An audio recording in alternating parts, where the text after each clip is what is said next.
नमस्कार दोस्तों, कैसे हैं आप सब। आज के इस वीडियो में हम बात करेंगे गुरुग्राम में स्टिल्ट प्लस 4 फ्लोर को लेकर जो हंगामा बरपा है और इस सब के पीछे की पूरी कहानी क्या है, इससे आम आदमी को क्या फ़ायदा, क्या नुकसान और बिल्डर यहाँ पर कहाँ खड़ा हुआ है। तो इस वीडियो को लास्ट तक देखिएगा क्योंकि ये बेहद इंटरेस्टिंग वीडियो होने वाला है और पसंद आए तो इसे लाइक करें, ज़्यादा से ज़्यादा शेयर करें क्योंकि यहाँ स्टिल्ट प्लस 4 को लेकर तमाम तरह के जो आपके सवाल हैं, आशंकाएं हैं, उनके जवाब आपको मिलने वाले हैं। तो चलिए शुरू करते हैं।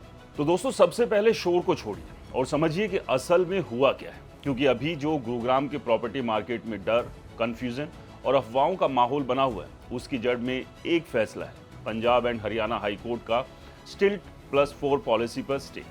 और ये कोई छोटा फैसला नहीं है, ये पूरे गुरुग्राम के रियल एस्टेट मॉडल को हिला देने वाला फैसला है। अब आसान भाषा में समझिए, 2 अप्रैल 2026 को हाई कोर्ट ने हरियाणा सरकार की उस पॉलिसी पर रोक लगा दी जिसमें एक रेजिडेंशियल प्लॉट पर स्टिल्ट यानी ग्राउंड पर पार्किंग प्लस 4 फ्लोर बनाने की परमिशन दी गई थी। और यही पॉलिसी पिछले 3 से 4 साल से गुरुग्राम के पुराने सेक्टरों में एक कंस्ट्रक्शन बूम लेकर आई थी। अगर आप सेक्टर 57, 52, 46, DLF फेज 1, 2 जैसे इलाकों में गए हों तो आपने देखा होगा कि पुराने 1 या 2 मंजिला घर टूटकर उनकी जगह 4-4 फ्लोर के बिल्डर फ्लोर बन गए। हर फ्लोर अलग बेच दिया जाता है जिससे बिल्डर को भी फायदा और जमीन मालिक को भी लमसम पैसा मिल जाता है। डेटा देखें तो मैजिक ब्रिक की एक रिपोर्ट के मुताबिक 2023 से 2025 के बीच गुरुग्राम में इंडिपेंडेंट फ्लोर्स की सप्लाई में करीब 60 से 70% तक उछाल आया, खासकर पुराने सेक्टरों में रीडेवलपमेंट की वजह से।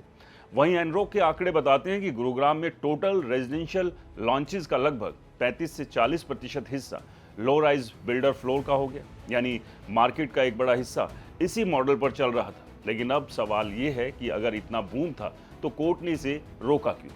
यहीं पर कहानी में ट्विस्ट आता है क्योंकि ग्राउंड रियलिटी कुछ और ही थी। गुरुग्राम का इंफ्रास्ट्रक्चर इस तेजी से बढ़ रहा है कि कंस्ट्रक्शन एक्टिविटी को संभाल ही नहीं पा रहा था। कई सेक्टरों में रोड सिर्फ 12 से 15 फीट चौड़ी है, लेकिन उन पर 4-4 फ्लोर के घर बन गए। हर फ्लोर पर अलग परिवार, अलग गाड़ियां, यानी एक प्लॉट पर 8 से 10 गाड़ियां तक खड़ी होने लगी। और पार्किंग क्राइसिस इतना बढ़ गया कि गाड़ियां सड़कों पर खड़ी होने लगी, जिससे ट्रैफिक जाम और इमरजेंसी एक्सेस तक प्रभावित होने लगा। द इंडियन एक्सप्रेस की एक रिपोर्ट बताती है कि गुरुग्राम के कई सेक्टरों में सीवर लाइन्स पहले से ही कैपेसिटी से ज़्यादा लोड ले रही और नई कंस्ट्रक्शन के बाद सीवरेज ओवरफ्लो की शिकायतें 25 से 30% तक बढ़ गई। वही एनडीटीवी की ग्राउंड रिपोर्ट में साफ कहा गया कि कई इलाकों में ड्रेनेज सिस्टम फेल हो चुका है और बारिश के समय पानी भरना आम बात हो गई, जिससे अर्बन फ्लडिंग जैसी स्थिति हमेशा बनी रहती है। कोर्ट ने भी इस बात को गंभीरता से ली और अपने आदेश में साफ कहा कि अगर इस तरह अनकंट्रोल्ड कंस्ट्रक्शन चलता रहा तो इंफ्रास्ट्रक्चर कोलैप्स का खतरा है, यानी शहर का बेसिक सिस्टम ही बैठ जाएगा। अब यहाँ एक और ज़रूरी एंगल समझिए, ये सिर्फ इंफ्रास्ट्रक्चर का मामला नहीं था बल्कि प्लानिंग फेलियर का मामला भी था, क्योंकि जब ये सेक्टर बने थे तब इनकी प्लानिंग लो डेंसिटी हाउसिंग के हिसाब से की गई थी, यानी एक प्लॉट पर एक परिवार रहेगा। लेकिन स्टिल्ट प्लस 4 पॉलिसी ने उसी ज़मीन पर 4 से 5 परिवार ला दिए, जिससे पॉपुलेशन डेंसिटी अचानक कई गुना बढ़ गई। लेकिन रोड्स, सिवर, वाटर सप्लाई सब कुछ वही पुराना रहेगा। हिंदुस्तान टाइम्स के अनुसार गुरुग्राम के कई सेक्टरों में पॉपुलेशन डेंसिटी पिछले 5 साल में 2 गुना तक बढ़ गई, लेकिन इंफ्रास्ट्रक्चर अपग्रेड उसी पेज से नहीं हुआ। अब आप खुद सोचिए, अगर एक 240 स्क्वायर यार्ड के प्लॉट पर पहले एक परिवार रहता था और अब 4 से 5 परिवार रहने लगे तो पानी, बिजली, पार्किंग, ट्रैफिक, हर चीज़ पर कितना दबाव आएगा। यही वजह है कि रेजिडेंशियल वेलफेयर एसोसिएशन यानी RWAs ने भी इस पॉलिसी के खिलाफ आवाज़ उठाई और कोर्ट में याचिका दायर की, जिसके बाद कोर्ट ने इस पूरे मामले को गंभीरता से लेते हुए स्टे लगा दी। लेकिन कहानी यही खत्म नहीं होती, क्योंकि इस फैसले के बाद सबसे बड़ा कंफ्यूजन यही फैल गया कि क्या ये बैन पूरे हरियाणा में है, क्या अब कहीं भी स्टिल्ट प्लस 4 नहीं बन सकता। तो इसका जवाब भी उतना ही इंटरेस्टिंग है।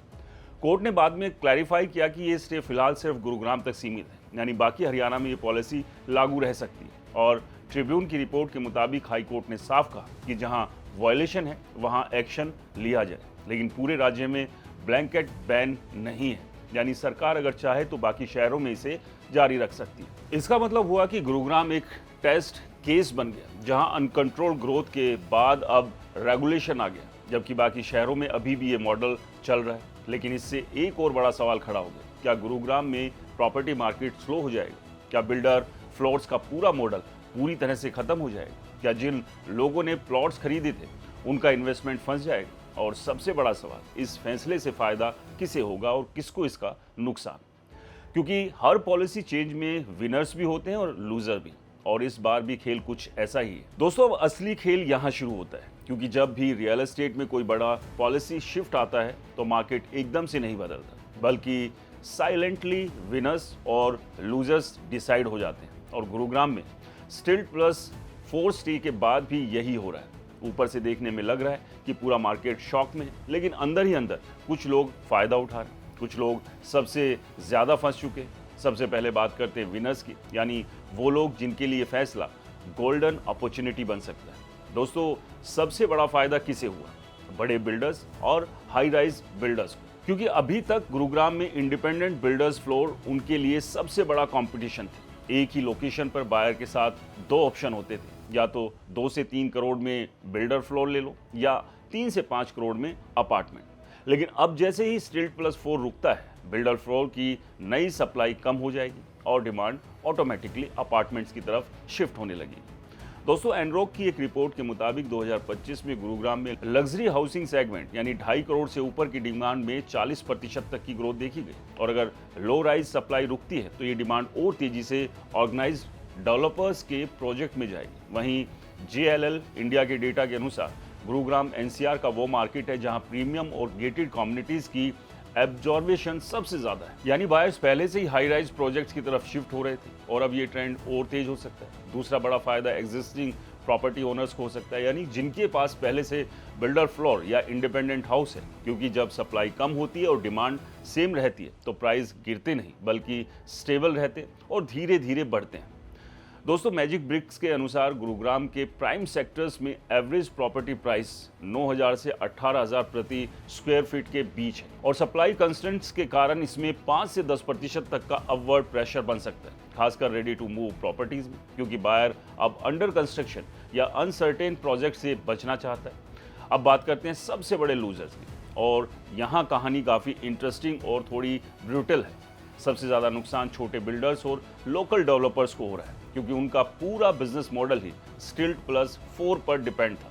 वो प्लॉट खरीदते थे, उस पर 4 फ्लोर बनाते थे, हर फ्लोर बेचते थे और मार्जिन कमाते थे। लेकिन अब जैसे ही अप्रूवल्स रुक गए, उनका पूरा पाइपलाइन फ्रीज हो गया, प्रोजेक्ट्स अटक गए और सबसे बड़ी बात, कैश फ्लो रुक गया। दोस्तों, रियल एस्टेट में कैश फ्लो ही ऑक्सीजन होता है, और अगर वही रुक जाए तो बिल्डर फाइनेंशियली कोलैप्स कर जाता है।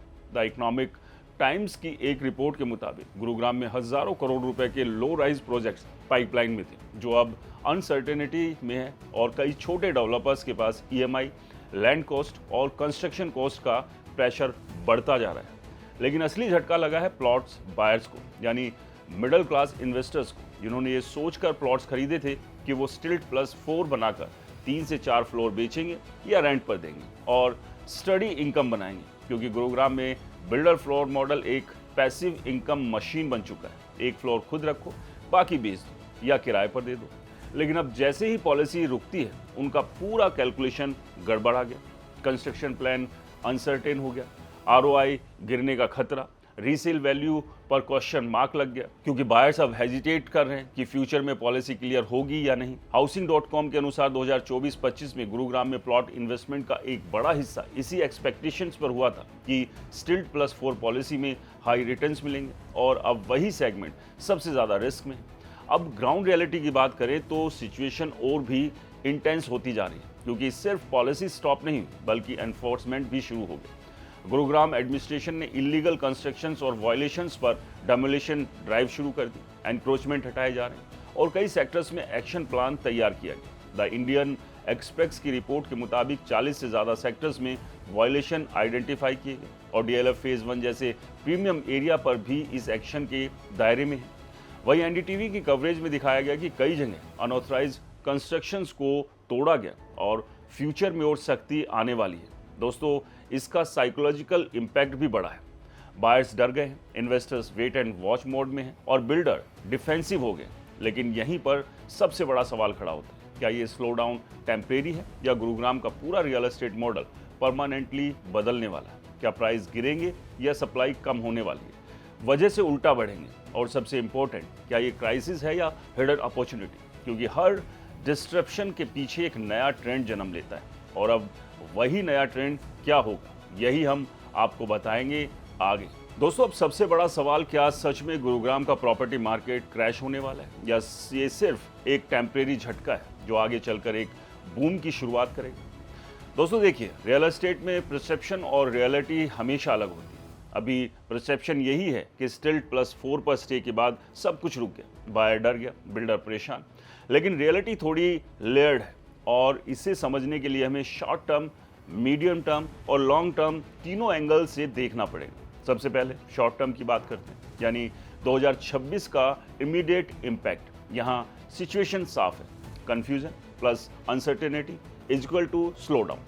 Buyers wait and watch mode में चले गए, क्योंकि उन्हें क्लैरिटी नहीं है कि पॉलिसी वापस आएगी या नहीं। अगर आएगी तो किस कंडीशन पर आएगी, और अगर नहीं आई तो बिल्डर फ्लोर का फ्यूचर क्या होगा। इसी वजह से ट्रांजैक्शन में स्लो डाउन आना ऑलमोस्ट तय है। दोस्तों, हाउसिंग.com की रिसेंट मार्केट इनसाइट्स के मुताबिक पॉलिसी अनसर्टेनिटी वाले फेजेस में प्रॉपर्टी ट्रांजैक्शंस बार 15 से 25% तक गिर जाते हैं, और गुरुग्राम में भी यही ट्रेंड दिख रहा है। साइट विजिट्स कम हो रहे हैं, डील्स क्लोजर्स डिले हो रहे हैं, और नेगोशिएशन पहले से ज़्यादा एग्रेसिव हो गया। खासकर बिल्डर फ्लोर सेगमेंट में प्रेशर साफ दिख रहा है, क्योंकि वही सेगमेंट सीधे इस पॉलिसी से हिट हुआ है।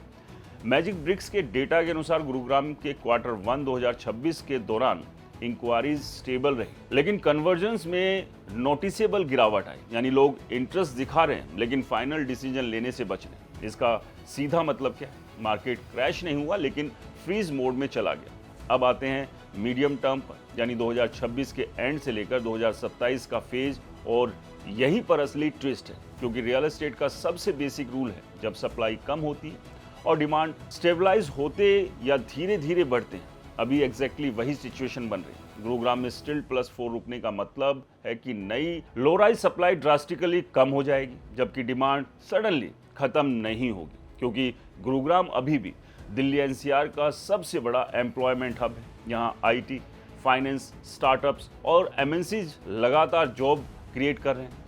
एनरोक की रिपोर्ट बताती है कि 2025 में गुरुग्राम एनसीआर लॉन्चेस का करीब 70% हिस्सा था, और डिमांड लगातार स्ट्रॉन्ग बनी हुई है, खासकर 1.5 करोड़ से ऊपर के सेगमेंट में। अब जब नई सप्लाई कम होगी तो बायर्स एग्जिस्टिंग इन्वेंट्री की तरफ शिफ्ट होंगे, यानी रेडी टू मूव प्रॉपर्टीज, और प्राइम सेक्टर में डिमांड बढ़ेगी। दोस्तों, यही कारण है कि एक्सपर्ट्स मान रहे हैं कि प्राइस क्रैश होने के बजाय रेंज बाउंड रह सकते हैं या सिलेक्टिव ग्रोथ दिखा सकते हैं, खासकर उन इलाकों में जहां रेडी डेवलपमेंट कंप्लीट है, जैसे गोल्फ कोर्स रोड, सोना रोड, न्यू गुरुग्राम।